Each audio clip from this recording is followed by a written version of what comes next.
May buntag mga ka-farmers. So, ngayon is March 1 dito sa US. So, ang trabaho ko po ngayon, nagtatanim ulit kami. Every week kasi may tatanim kasi peak season na. Sa next is malapit na mag-open ang nursery dito.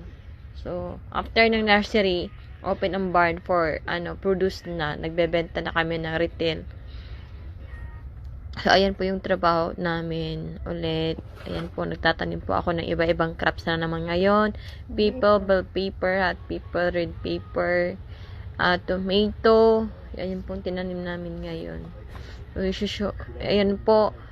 Diyan, hindi ko nakasama yung amo ko kasi busy yung amo. So, ako ang nagtrabaho. Nagpapating ako gamit ang machine. Ang advantage talaga ng pag-machine talaga kasi mabilis na lang yung trabaho mo. Ayan po, ako na lang naglalagay, nagle-level ng So, ngayon nakikiso yung amo ko na i-park ko na yung sasakyan niya. I-park ko na yung truck dun sa barn. So, ayan po, dinadrive ko. So, ayan, papark natin mga farmers. Salamat sa mga ka-farmers sa panonood.